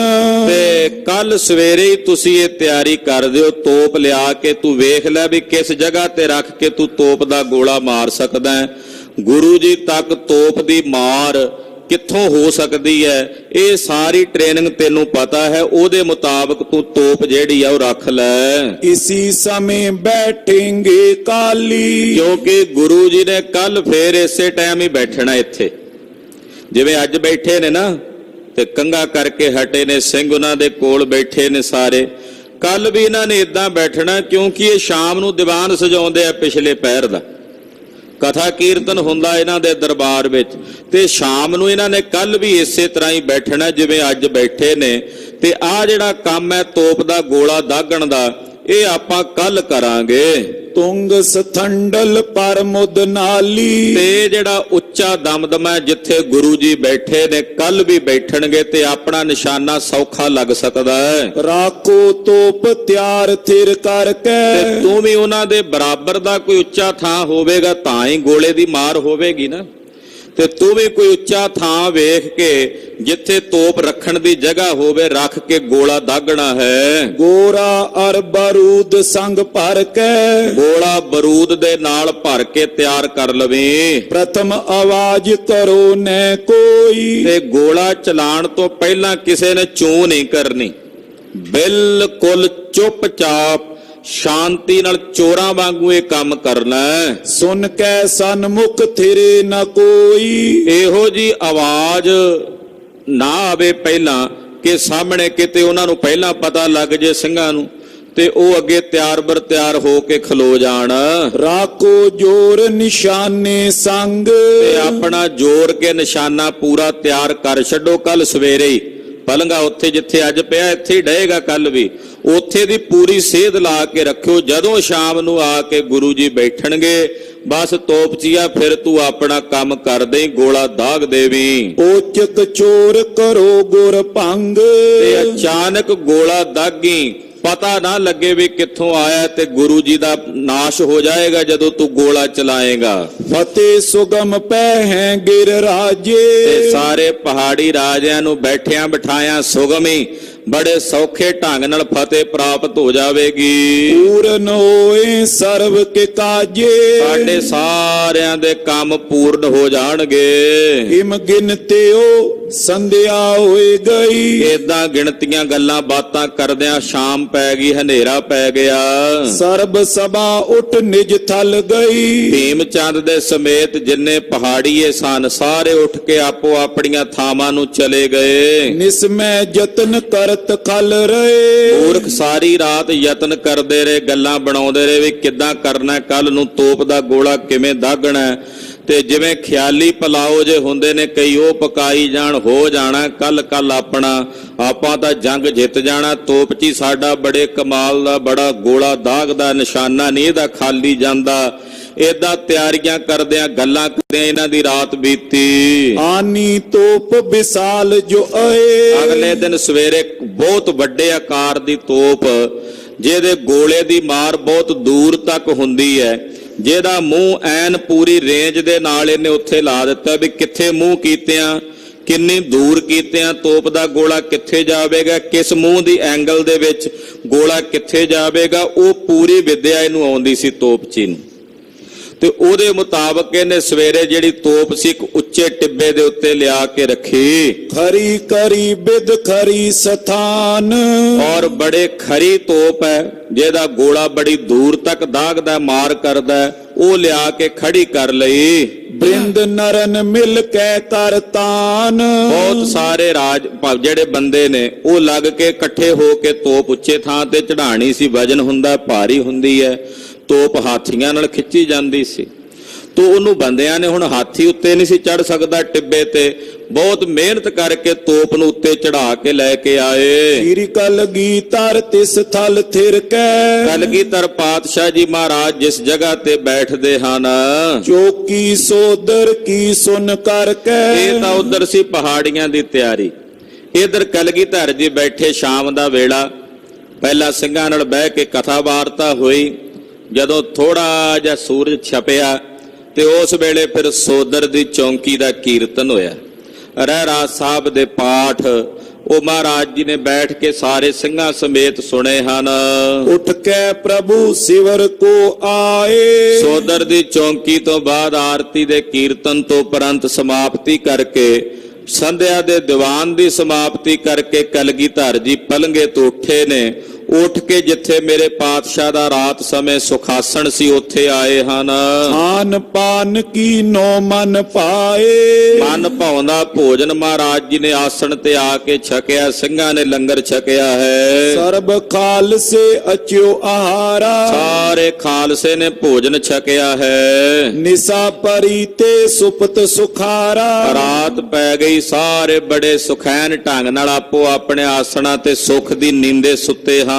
ਸੁਪਨੇ ਪੀਨੇ ਕੇ ਹਰ ਤਰਾਸਾ, ਕਲਗੀਧਰ ਪਾਤਸ਼ਾਹ ਆਪਣੇ ਆਸਣਾਂ ਤੇ ਬਿਰਾਜੇ ਹਨ, ਗਰੀਬ ਨਵਾਜ ਸੁਖਾਸਣਾਂ ਤੇ ਬਿਰਾਜੇ ਹਨ। ਐਸੇ ਸਤਿਗੁਰੂ ਜੀ ਕਹਿੰਦੇ ਜਿਵੇਂ ਸ਼ੇਰ ਸੁਪਨੇ ਵਿੱਚ ਵੀ ਨਹੀਂ ਨਾ ਡਰਦਾ, ਸ਼ੇਰ ਨੂੰ ਕਹਿੰਦੇ ਸੁਪਨੇ ਵਿੱਚ ਵੀ ਭੈ ਨਹੀਂ ਆਉਂਦਾ, ਏਦਾਂ ਦੀ ਅਵਸਥਾ ਕਲਗੀਧਰ ਤੇ ਮਹਾਰਾਜ ਜੀ ਦੇ ਖਾਲਸੇ ਦੀ। ਤਥਾ ਨਿਰਪੈ ਰਿਪ ਚੈਤ ਬਿਨਾਸ਼ਾ, ਇਸੇ ਤਰ੍ਹਾਂ ਮਹਾਰਾਜ ਜੀ ਦੇ ਸਿੰਘ ਵੀ ਨਿਰਭੈ ਹੋ ਕੇ ਦੁਸ਼ਮਣ ਦਾ ਵਿਨਾਸ਼ ਕਰਨਾ ਚਾਹੁੰਦੇ ਹਨ। ਜਾਮ ਜਾਮਨੀ ਤੇ ਗੁਰਬਾਨੀ, ਰਾਤ ਬੀਤੀ, ਪੈਰ ਕਰਾਤ ਰਹੀ, ਅੰਮ੍ਰਿਤ ਵੇਲਾ ਹੋਇਆ। ਗੁਰਸਿੱਖ ਉੱਠ ਕੇ ਗੁਰਬਾਣੀ ਪੜਨ ਲੱਗੇ। ਇਕ ਮਨ ਹੋਏ ਕੈ ਬਦਨ ਬਖਾਨੀ, ਇੱਕ ਮਨ ਇੱਕ ਚਿਤ ਹੋ ਕੇ ਗੁਰਸਿੱਖ ਗੁਰਬਾਣੀ ਪੜਦੇ ਹਨ। ਜਥਾ ਬਿਪਰ ਬਰ ਵੇਦ ਪਠੰਤੇ, ਜਿਵੇਂ ਕੋਈ ਬ੍ਰਾਹਮਣ ਵੇਦ ਮੰਤਰ ਪੜਦਾ ਨਾ, ਏਦਾਂ ਸਤਿਗੁਰਾਂ ਦੇ ਗੁਰਸਿੱਖ ਅੰਮ੍ਰਿਤ ਵੇਲੇ ਉੱਠ ਕੇ ਬ੍ਰਹਮ ਬਿੰਦਾ ਤਿਸ ਦਾ ਬ੍ਰਹਮਤ ਰਹਿ ਏਕ ਸ਼ਬਦ ਲਿਵ ਲਾਏ। ਇਹੋ ਜਿਹੇ ਬ੍ਰਾਹਮਣ ਪੁਣੇ ਨੂੰ ਧਾਰਨ ਕਰਕੇ ਜਿਹੜੇ ਬ੍ਰਹਮ ਨੂੰ ਜਾਣਨ ਉਹਨੂੰ ਬ੍ਰਾਹਮਣ ਕਹਿੰਦੇ ਹਨ। ਤੋ ਅੰਮ੍ਰਿਤ ਵੇਲੇ ਗੁਰਬਾਣੀ ਨੂੰ ਉੱਚੀ ਧੁਨ ਵਿੱਚ ਪੜ੍ਹਦੇ ਨੇ। ਹਿਤ ਪਰਲੋਕ ਹੋਣ ਸੁਖਵੰਤੇ, ਔਰ ਪਰਲੋਕ ਦਾ ਸੁਖ ਰੱਖ ਕੇ, ਇੱਛਾ ਰੱਖ ਕੇ ਪਰਲੋਕ ਦੀ ਆਪਣੇ ਹਿਰਦੇ 'ਚ ਤਾਂਗ ਰੱਖ ਕੇ ਪੜ੍ਹਦੇ ਹਨ। ਕਰੇ ਇਸ਼ਨਾਨ ਨੀਰ ਨਿਰਮਲ ਮੈਂ, ਕਈ ਗੁਰਸਿੱਖ ਅੰਮ੍ਰਿਤ ਵੇਲੇ ਉੱਠ ਕੇ ਨਿਰਮਲ ਜਲ ਨਾਲ ਇਸ਼ਨਾਨ ਕਰ ਰਹੇ ਨੇ। ਹੋਤ ਸ਼ਬਦ ਕੀ ਧੁਨ ਸਭ ਦਲ ਮੈਂ ਸਾਰੇ ਦਲ ਵਿੱਚ ਸਾਰੇ ਸਿੰਘਾਂ ਵਿੱਚ ਗੁਰਬਾਣੀ ਦੇ ਸ਼ਬਦ ਕੀਰਤਨ ਦੀ ਧੁਨੀ ਹੋ ਰਹੀ ਹੈ। ਗਾਏ ਰਬਾਬੀ ਆਸਾਵਾਰ ਰਬਾਬੀ ਬਹਿ ਕੇ ਸਰਬ ਆਸਾ ਪੂਰਨ ਕਰਨੇ ਵਾਲੀ ਸ੍ਰੀ ਆਸਾ ਜੀ ਦੀ ਵਾਰ ਦੇ ਸ਼ਬਦ ਕੀਰਤਨ ਗਾਇਨ ਕਰ ਰਹੇ ਹਨ। ਜਿਸ ਤਲ ਸ਼੍ਰੀ ਸਤਿਗੁਰ ਦਰਬਾਰ ਜਿੱਥੇ ਕਲਗੀਧਰ ਜੀ ਦਾ ਦਰਬਾਰ ਹੈ ਉੱਥੇ ਕੀਰਤਨ ਦੀਆਂ ਛਹਿਬਰਾਂ ਲੱਗੀਆਂ ਹਨ। ਕਰੇ ਆਵਾਜ਼ ਨਕੀਬ ਉਚਾਰਨ ਨਕੀਬ ਮਹਾਰਾਜ ਜੀ ਦਾ ਜਸ ਉਚਾਰਦਾ ਹੈ। ਨਕੀਬ ਮਹਾਰਾਜ ਜੀ ਦੀ ਸੋਭਾ ਵਰਣਨ ਕਰਦਾ ਹੈ। ਪਾਟਕ ਬਿਤ ਪੜੇ ਜਸ ਕਾਰਨ ਪਾਟਕ ਬਿਤ ਗਾਉਂਦੇ ਹਨ। ਮਹਾਰਾਜ ਜੀ ਦਾ ਜਸ ਉਚਾਰਦੇ ਨੇ, ਸਵਈਏ ਉਚਾਰਦੇ ਹਨ। ਬਜੇ ਮਿਰਦੰਗ ਰਬਾਬ ਸਤਾਰ ਮਰਦੰਗ ਵੱਜਦੀ ਆ ਦਰਬਾਰ ਚ, ਰਬਾਬ ਵੱਜਦੀ ਆ, ਸਤਾਰਾਂ ਵੱਜਦੀਆਂ ਨੇ, ਪਾਉਸ ਵੱਜਦੇ ਨੇ। ਇਸੇ ਤਰ੍ਹਾਂ ਦਿਲ ਰੁਬਾ ਆਦਿਕ ਜਿਹੜੇ ਸਾਜ਼ ਨੇ ਉਹ ਵੱਜਦੇ ਹਨ। ਰਾਗ ਰਾਗਨੀ ਮੰਗਲ ਚਾਰ ਰਾਗ ਰਾਗਨੀ ਮੰਗਲ ਗਾਇਆ। ਸੋਹਣੇ ਰਾਗਾਂ ਰਾਗੜੀਆਂ ਦੇ ਵਿੱਚ ਰਾਗੀ ਸਿੰਘ ਬੜੇ ਪਿਆਰ ਨਾਲ ਮੰਗਲ ਗਾ ਰਹੇ ਨੇ। ਮਹਾਰਾਜ ਜੀ ਦਾ ਗੁਰਬਾਣੀ ਦਾ ਕੀਰਤਨ ਗਾਇਨ ਕਰ ਰਹੇ ਨੇ। ਮਾਨੋ ਸਾਰੀਆਂ ਰਾਗ ਪਰੀਆਂ ਉਹਨਾਂ ਦੇ ਵਿੱਚ ਹਾਜ਼ਰ ਹੋ ਕੇ ਗੁਰੂ ਕੀ ਸਿਫਤ ਕਰ ਰਹੀਆਂ ਹਨ। ਭਇਓ ਤਿਹਾਵਲ ਤਵ ਸਮੁਦਾਏ ਕੜਾ ਪ੍ਰਸ਼ਾਦ ਦੀਆਂ ਦੇਗਾਂ ਤਿਆਰ ਹੋਈਆਂ। ਖੁੱਲੇ ਗੱਫੇ ਗਰਮ ਗਰਮ ਕੜਾ ਪ੍ਰਸ਼ਾਦ ਦੀ ਦੇਗ ਮਹਾਰਾਜ ਜੀ ਦੇ ਦਰਬਾਰ ਵਿੱਚ ਆਈ। ਹੋਤ ਪ੍ਰਾਤ ਦੀਨਸ ਬਰਤਾਏ ਕਹਿੰਦੇ ਜਦੋਂ ਲੋ ਲੱਗੀ ਆਸਾ ਜੀ ਦੀ ਵਾਰ ਦੇ ਕੀਰਤਨ ਤੋਂ ਪਹਿਲਾਂ ਆਨੰਦ ਸਾਹਿਬ ਦੀ ਚੌਂਕੀ ਹੋਈ ਹੈ, ਉਸ ਵੇਲੇ ਫਿਰ ਕੜਾ ਪ੍ਰਸ਼ਾਦ ਕੀਰਤਨ, ਕਿਉਂਕਿ ਆਸਾ ਜੀ ਦੀ ਵਾਰ ਦੀ ਚੌਂਕੀ ਵਿੱਚ ਹੀ ਆਨੰਦ ਸਾਹਿਬ ਦੀ ਚੌਂਕੀ ਹੁੰਦੀ ਹੈ। ਉਸ ਚੌਂਕੀ ਤੋਂ ਬਾਅਦ ਫਿਰ ਕੜਾ ਪ੍ਰਸ਼ਾਦ ਦੀਆਂ ਦੇਗਾਂ ਵਰਤਾਈਆਂ। ਵਸਤਰ ਸ਼ਸਤਰ ਗੁਰ ਧਾਰਨ ਕਰੇ ਮਹਾਰਾਜ ਜੀ ਵੀ ਇੱਧਰ ਸੋਹਣੇ ਵਸਤਰ ਸ਼ਸਤਰ ਆਪਣੇ ਸਰੀਰ ਤੇ ਧਾਰਨ ਕੀਤੇ ਹਨ। ਆਨ ਖਾਲਸਾ ਚੌਂਦਿਸ਼ ਥਿਰੇ ਸਾਰਾ ਖਾਲਸਾ ਮਹਾਰਾਜ ਜੀ ਦੇ ਸਨਮੁਖ ਆ ਕੇ ਚਾਰੇ ਪਾਸੇ ਸਜ ਗਿਆ। ਹੋਤ ਬਾਰਤਾ ਲਾਪ ਅਨੇਕ ਮਹਾਰਾਜ ਜੀ ਨਾਲ ਬਚਨ ਬਿਲਾਸ ਹੋਣ ਲੱਗੇ। ਦਿਨ ਚੜ ਗਿਆ ਨਾ, ਭੋਗ ਤੋਂ ਬਾਅਦ ਕੀਰਤਨ ਤੋਂ ਬਾਅਦ ਸਿੰਘ ਮਹਾਰਾਜ ਜੀ ਦੇ ਦਰਬਾਰ 'ਚ ਬੈਠੇ ਹਨ। ਤੋ ਕੀਰਤਨ ਤੋਂ ਬਾਅਦ ਨਾਲ ਹੀ ਸਾਰੇ ਸਿੰਘ ਮਹਾਰਾਜ ਜੀ ਦੇ ਦਰਸ਼ਨ ਦਿਦਾਰੇ ਕਰ ਰਹੇ ਨੇ। ਵਾਰਤਾਲਾਪ ਹੋਣ ਲੱਗੀ ਹੈ, ਬਚਨ ਬਿਲਾਸ ਹੋ ਰਹੇ ਨੇ ਕਲਗੀਧਰ ਜੀ ਨਾਲ ਖਾਲਸੇ ਦੇ। ਸੁਨੇ ਕਈ ਪ੍ਰਭ ਜਲਦ ਬਬੇਕ ਸਤਿਗੁਰੂ ਜੀ ਸਿੰਘਾਂ ਦੀਆਂ ਬੇਨਤੀਆਂ ਸੁਣਦੇ ਨੇ, ਸਵਾਲ ਸੁਣਦੇ ਨੇ, ਫਿਰ ਉਹਨਾਂ ਨੂੰ ਜਵਾਬ ਦਿੰਦੇ ਹਨ। ਬਚਨ ਬਿਲਾਸ ਕਹਿ ਸੁਣ ਰਹੇ ਨੇ। ਤਿਆਰ ਸਿੰਘ ਪੇ ਚੜਬੋ ਹੇਤ ਅੱਜ ਫਿਰ ਸਿੰਘ ਆਏ ਤਿਆਰ ਬਰ ਤਿਆਰ ਹੋ ਕੇ ਮਹਾਰਾਜ ਜੀ ਦੇ ਕੋਲ ਆਗਿਆ ਲੈਣ ਲਈ ਕਿ ਮਹਾਰਾਜ ਕੱਲ ਆਰਾਮ ਕਰ ਲਿਆ ਤੇ ਹੁਣ ਤਾਂ ਸਾਰੇ ਨਰੋਏ ਹੋ ਗਏ ਨੇ ਤੇ ਅੱਜ ਹਮਲਾ ਕਰ ਦਈਏ ਫਿਰ ਪਹਾੜੀਆਂ ਤੇ। ਅਗਲੇ ਦਿਨ ਉਸੇ ਤਰ੍ਹਾਂ ਜਿਵੇਂ ਪਹਿਲੇ ਦਿਨ ਮਹਾਰਾਜ ਜੀ ਨੇ ਮਨਾ ਕਰ ਦਿੱਤਾ ਸੀ ਵੀ ਭਾਈ ਕੱਲ ਤੁਸੀਂ ਜੰਗ ਕਰਕੇ ਥਕੇਵੇਂ ਨਾਲ ਥੱਕ ਗਏ ਸੀ, ਅੱਜ ਆਰਾਮ ਕਰੋ। ਤੇ ਅਗਲੇ ਦਿਨ ਕਹਿੰਦੇ ਮਹਾਰਾਜ ਇੱਕ ਦਿਨ ਹੋ ਗਿਆ ਸਾਨੂੰ ਆਰਾਮ ਕੀਤੇ। ਸਿੰਘ ਤਾਂ ਘੋੜੇ ਦੀ ਕਾਠੀ ਤੇ ਬੈਠਿਆ 5 ਮਿੰਟ ਅੱਖ ਲਾ ਲੈਣ ਉਹਦੇ ਨਾਲ ਹੀ ਚੜ੍ਹਦੀ ਕਲਾ ਹੋ ਜਾਂਦੀ ਹੈ। ਤੇ ਮਹਾਰਾਜ ਸਾਨੂੰ ਤਾਂ ਸਾਰਾ ਦਿਨ ਰਾਤ ਬੀਤ ਗਈ ਆਰਾਮ ਕਰਦਿਆਂ, ਅੱਜ ਆਗਿਆ ਦਿਓ ਅਸੀਂ ਜਾ ਕੇ ਨਾ ਪਹਾੜੀਆਂ ਨੂੰ ਭਾਜੜਾਂ ਪਾਈਏ। ਗਏ ਸ਼ਸਤਰ ਬਨ ਭਲੇ ਸੁਚੇਤ ਸੋਹਣੇ ਸ਼ਸਤਰ ਸਜਾ ਕੇ ਸਿੰਘ ਤਿਆਰ ਬਰ ਤਿਆਰ ਹੋ ਕੇ ਮਹਾਰਾਜ ਜੀ ਕੋਲ ਆਏ ਹਨ। ਪਿਕ ਸਤਿਗੁਰ ਸਭ ਵਰਜਨ ਕਰੇ ਮਹਾਰਾਜ ਜੀ ਨੇ ਵੇਖ ਕੇ ਅੱਜ ਫੇਰ ਰੋਕ ਦਿੱਤਾ। ਕਹਿੰਦੇ ਨਹੀਂ ਖਾਲਸਾ ਜੀ ਅੱਜ ਵੀ ਹਮਲਾ ਨਹੀਂ ਕਰਨਾ। ਮਹਾਰਾਜ ਜੀ ਨੂੰ ਪਤਾ ਸੀ ਵੀ ਉਧਰੋਂ ਵਜੀਦਾ ਵੀ ਆ ਰਿਹਾ ਤੇ ਉਹਦੀ ਫੌਜ ਆਉਣੀ ਹੈ। ਉਹਦੀ ਫੌਜ ਨੇ ਪਿੱਛੋਂ ਪੈਂਡਾ ਤੈਅ ਕਰਕੇ ਆਉਣਾ। ਸੋ ਸੁਭਾਵਕ ਹੈ ਜਦੋਂ ਸਿੰਘ ਆਰਾਮ ਕਰਕੇ ਬਿਲਕੁਲ ਠੀਕ ਠਾਕ ਹੋਣਗੇ, ਇਹਨਾਂ ਦੀ ਲੜਾਈ ਵਿੱਚ ਊਰਜਾ ਜ਼ਿਆਦਾ ਹੋਵੇਗੀ, ਤਾਕਤ ਜ਼ਿਆਦਾ ਹੋਵੇਗੀ। ਉਹ ਪਿੱਛੋਂ ਪੈਂਡਾ ਵੀ ਤੈਅ ਕਰਕੇ ਆਉਣਗੇ ਥਕੇਵੇਂ ਦੇ ਨਾਲ, ਤੇ ਫਿਰ ਜਦੋਂ ਖਾਲਸਾ ਹਮਲਾ ਕਰੇਗਾ ਤੇ ਆਪੇ ਉਹ ਕਮਜ਼ੋਰ ਹੋ ਜਾਣਗੇ। ਇਹ ਨੀਤੀ ਸੀ। ਤੋ ਮਹਾਰਾਜ ਸੱਚੀ ਪਾਤਸ਼ਾਹ ਜੀ ਵਰਗੀ ਨੀਤੀ ਕੌਣ ਜਾਣਦਾ ਜੰਗ ਯੁੱਧ ਦੀ। ਗੁਰੂ ਹਰਗੋਬਿੰਦ ਸਾਹਿਬ ਦੇ ਪੋਤਰੇ ਨੇ 10ਵੇਂ ਪਾਤਸ਼ਾਹ 6ਵੇਂ ਪਾਤਸ਼ਾਹ ਦੇ। 6ਵੇਂ ਪਾਤਸ਼ਾਹ ਨੇ ਜਦੋਂ ਮਹਾਰਾਜ ਦਾ ਜੰਗ ਲੜਿਆ ਉਦੋਂ ਪੋਹ ਮਾਹ ਦੀਆਂ ਰਾਤਾਂ ਸੀ ਸਰਦੀ ਦੀਆਂ, ਤੇ ਸਿੰਘਾਂ ਨੂੰ ਮਹਾਰਾਜ ਜੀ ਨੇ ਸਿੱਖਾਂ ਨੂੰ ਕਿਹਾ 6ਵੇਂ ਪਾਤਸ਼ਾਹ ਨੇ ਵੀ ਲੱਕੜਾਂ ਦੇ ਢੇਰ ਲਾ ਦਿਓ ਬਾਲਣ ਦੇ ਇਕੱਠੇ ਕਰਕੇ। ਸਿੰਘਾਂ ਆਖਿਆ ਮਹਾਰਾਜ ਲੜਾਈ ਵਾਸਤੇ ਸ਼ਸਤਰ ਚਾਹੀਦੇ ਨੇ, ਅਸਤਰ ਚਾਹੀਦੇ ਨੇ, ਇਹ ਲੱਕੜਾਂ ਕੀ ਕਰਾਂਗੇ? ਲੱਕੜਾਂ ਦਾ ਕੀ ਮਤਲਬ ਹੈ? ਉਦੋਂ ਨਹੀਂ ਪਤਾ ਲੱਗਾ। ਤੇ ਹੁਣ ਸਰਦੀ ਬੜੀ ਸੀ, ਰਾਤ ਨੂੰ ਉਹਨਾਂ ਨੇ ਹਮਲਾ ਕੀਤਾ ਲੱਲਾ ਬੇਗ ਹੋਣਾ ਨੇ। ਉਹ ਪਿੱਛੋਂ ਆਏ ਚੜ ਕੇ ਲਾਹੌਰ ਤੋਂ, ਜਿਉਂ ਤੇ ਰਾਹ ਦੀ ਠੰਡ ਦੇ ਨਾਲ ਠਰੂ ਠਰੂ ਕਰਨ। ਇਧਰ ਸਿੰਘਾਂ ਨੂੰ ਸਿੱਖਾਂ ਨੂੰ ਮਹਾਰਾਜ ਛੇਵੇਂ ਪਾਤਸ਼ਾਹ ਕਿਹਾ ਭਾਈ ਉਹ ਜਿਹੜੀਆਂ ਲੱਕੜਾਂ ਕੀਤੀਆਂ ਨੇ ਨਾ ਇਕੱਠੀਆਂ ਉਹਨਾਂ ਦੀਆਂ ਧੂਣੀਆਂ ਲਾ ਲਓ ਤੇ ਅੱਗ ਸੇਕੋ ਬਹਿ ਕੇ, ਤੇ ਅੱਗ ਸੇਕ ਕੇ ਸਰੀਰਾਂ ਨੂੰ ਐ ਨਰੋਆ ਕਰਕੇ ਜਾ ਕੇ ਫਿਰ ਹਮਲਾ ਕਰੋ।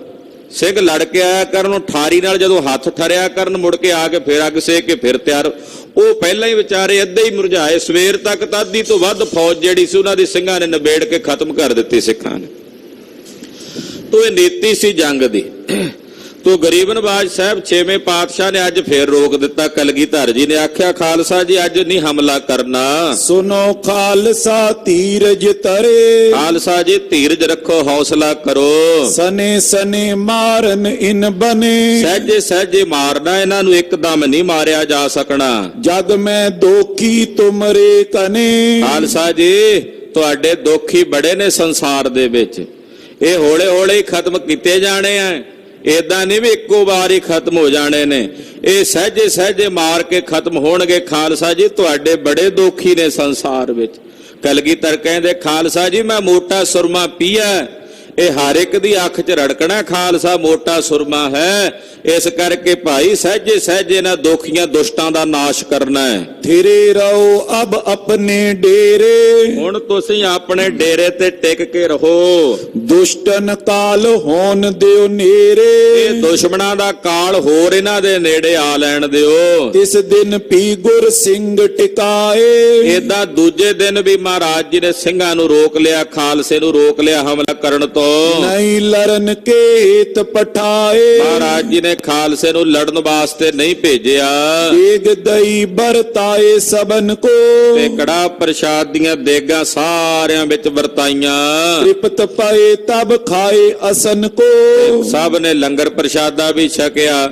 ਛਕ ਕੇ ਸਾਰੇ, ਕਿਉਂਕਿ ਸਵੇਰੇ ਪੈਰਕ ਦਿਨ ਦਾ ਸਮਾਂ ਬੀਤਦਾ ਸੀ, ਤਕਰੀਬਨ 9-10 ਵਜੇ ਲੰਗਰ ਵਰਤਦਾ, ਸਭ ਨੇ ਭੋਜਨ ਛਕਿਆ।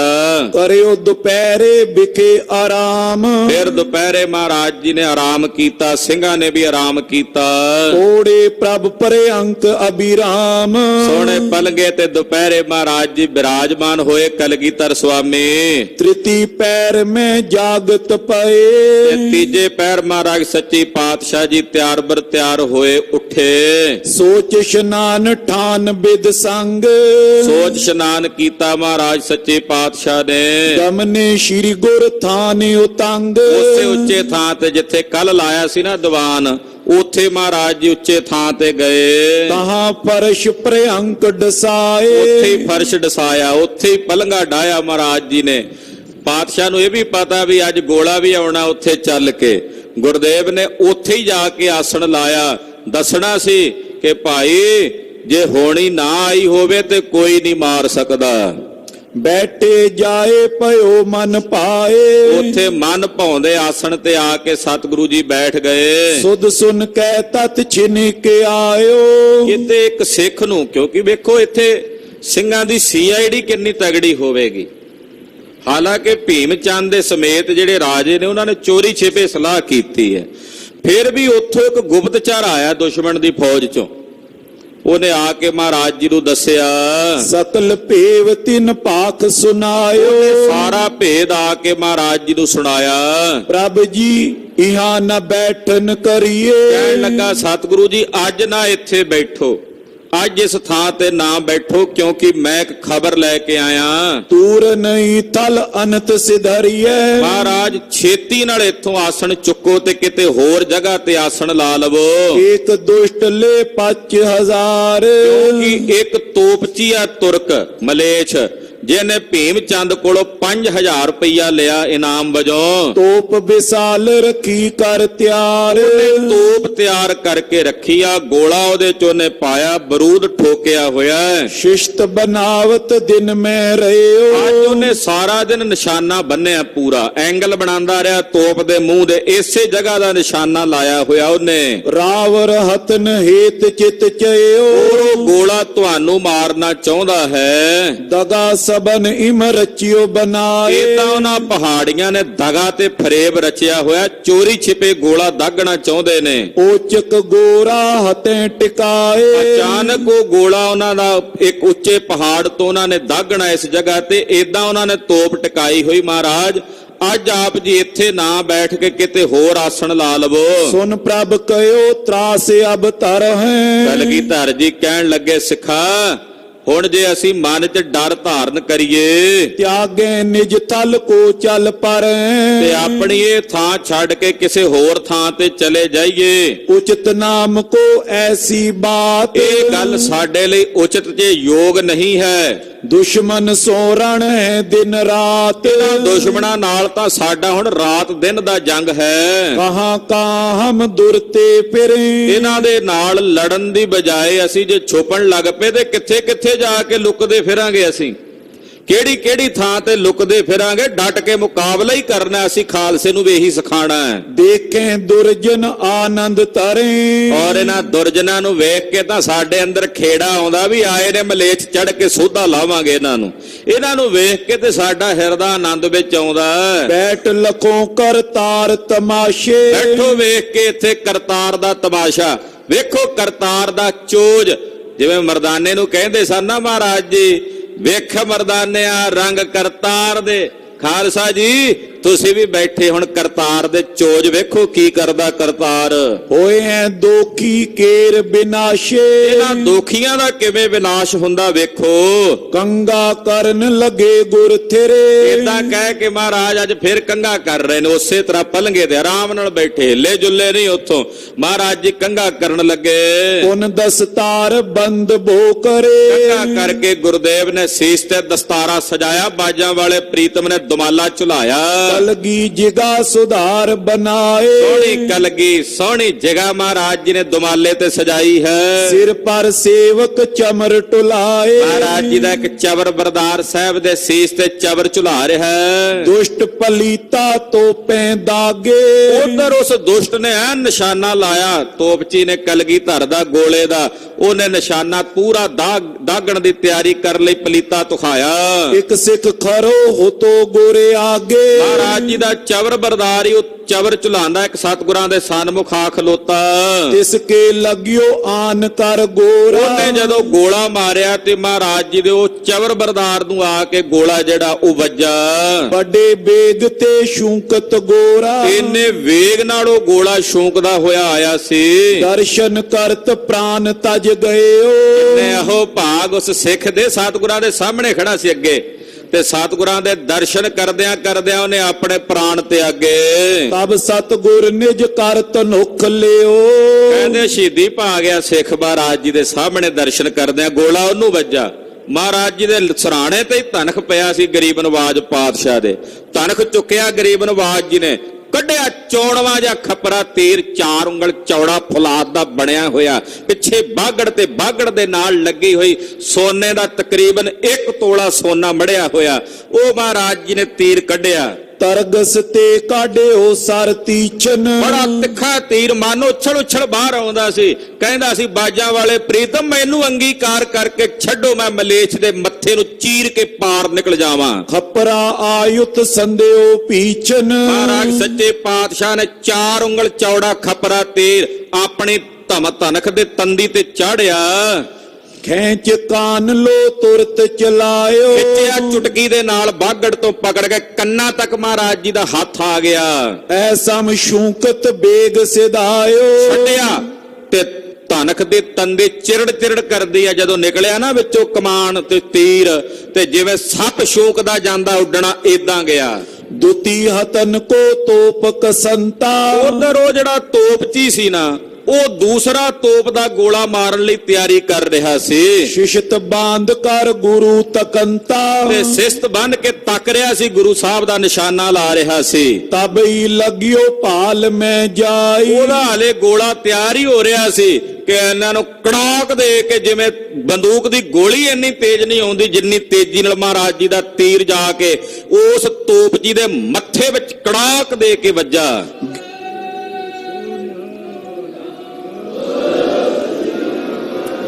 ਗਿਰਿਓ ਸਬਨ ਮੈਂ ਗਿਰਦੀ ਖਾਈ। ਕਹਿੰਦੇ ਇੰਨੀ ਤੇਜ਼ੀ ਨਾਲ ਤੀਰ ਵੱਜਾ ਤੇ ਮੱਥੇ ਦੀ ਹੱਡੀ ਕਿੰਨੀ ਸਖਤ ਹੁੰਦੀ ਹੈ, ਇਹਨੂੰ ਚੀਰ ਕੇ ਪਿਛਲੇ ਪਾਸੇ ਖੋਪੜ ਦੇ ਤੀਰ ਪਾਰ ਜਾ ਡਿੱਗਾ। ਗੋਲਾ ਚਲਾਂਦਾ ਚਲਾਂਦਾ ਹੀ ਤੋਪਚੀ ਉੱਥੇ ਹੀ ਭੂਏ ਜ਼ਮੀਨ ਤੇ ਡਿੱਗ ਪਿਆ। ਦੂਸਰ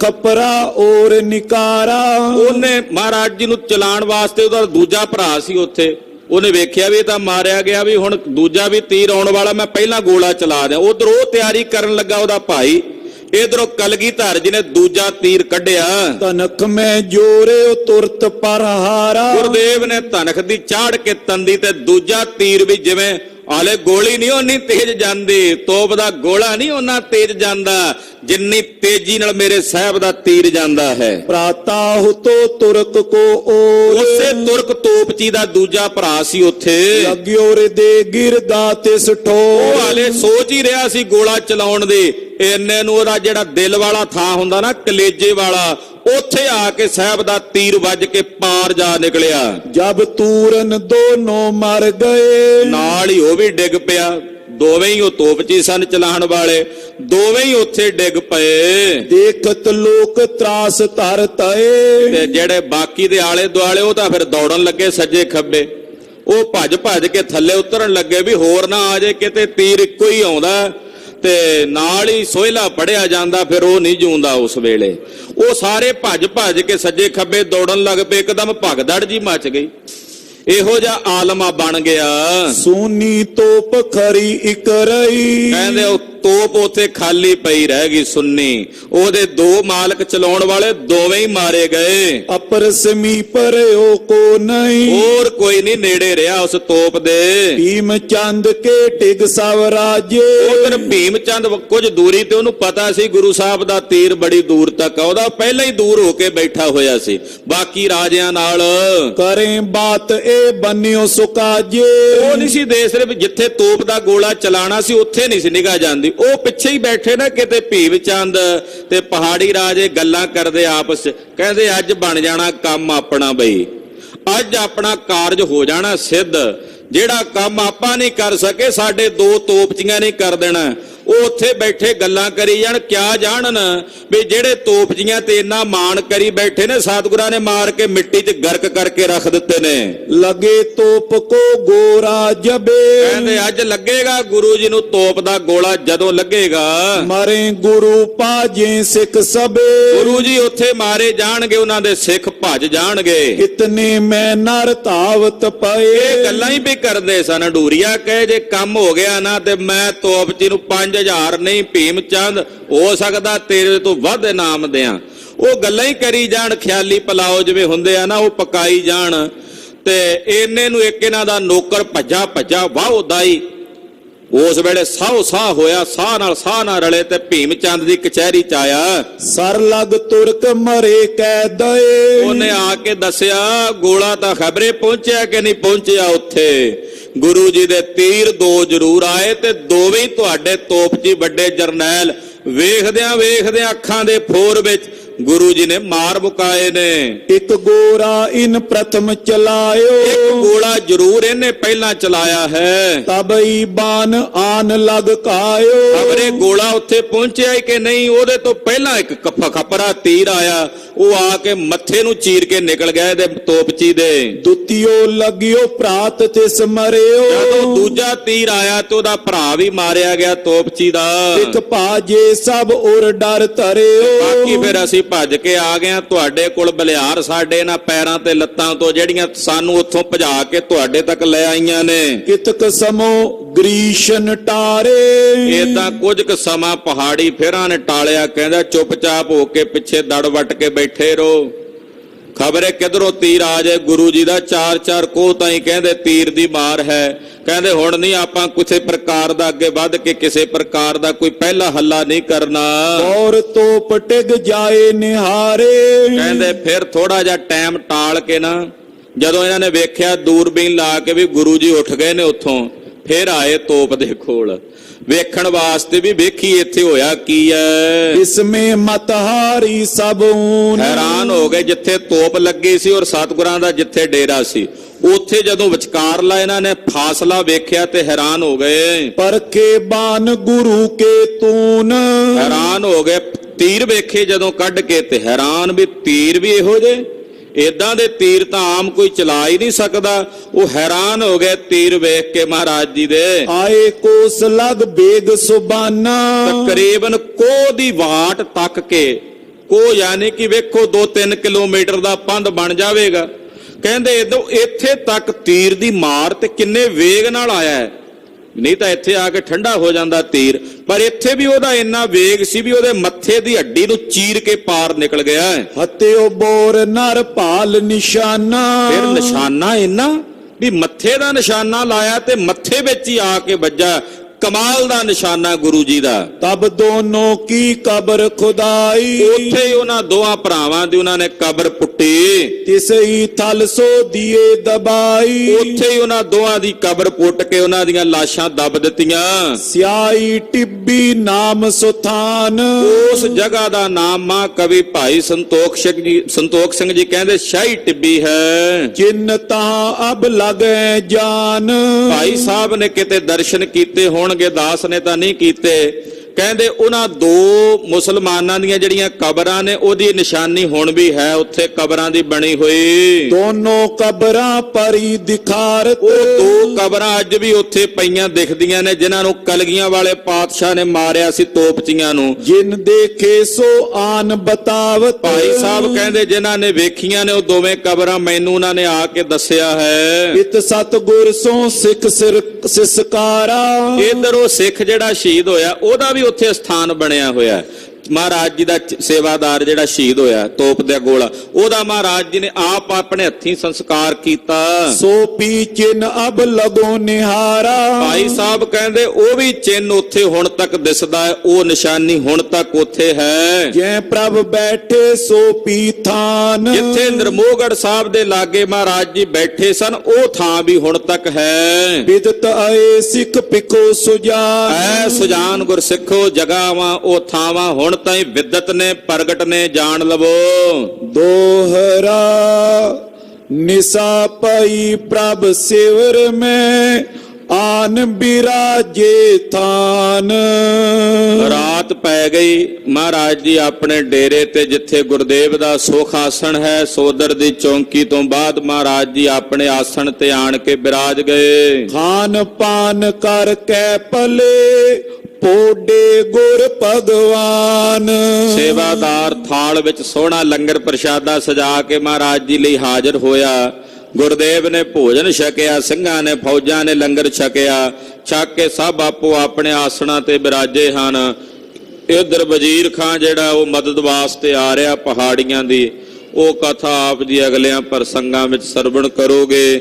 ਸਾਹਿਬੇ ਕਮਾਲ ਸ੍ਰੀ ਗੁਰੂ ਗੋਬਿੰਦ ਸਿੰਘ ਸਾਹਿਬ ਜੀ ਮਹਾਰਾਜ ਗਰੀਬ ਨਵਾਜ ਜੀ ਦਾ ਪਾਵਨ ਪਵਿੱਤਰ ਇਤਿਹਾਸ ਕਥਨ ਕਰਦਿਆਂ ਹੋਈਆਂ ਭੁੱਲਾਂ ਚੁੱਕਾਂ ਦੀ ਖਿਮਾ ਅਰਦਾਸ ਕਰਨੀ ਗੁਰੂ ਚਰਨਾਂ ਵਿੱਚ।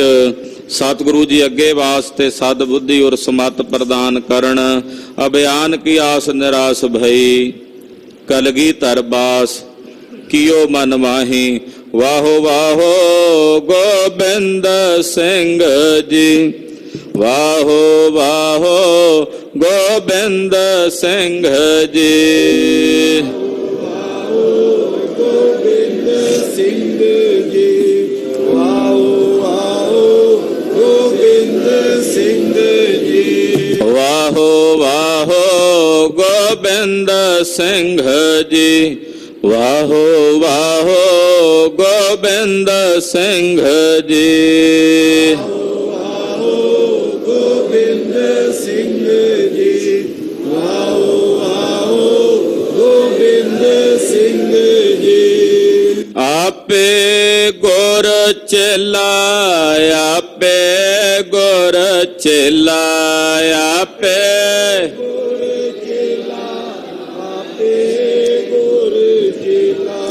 ਆਪੇ ਗੁਰ ਚੇਲਾ, ਆਪੇ ਗੁਰ ਚੇਲਾ ਆਪੇ ਗੁਰ ਚੇਲਾ ਆਪੇ ਗੁਰ ਚੇਲਾ ਵਾਹਿਗੁਰੂ ਵਾਹਿਗੁਰੂ ਵਾਹਿਗੁਰੂ ਵਾਹਿਗੁਰੂ ਵਾਹਿਗੁਰੂ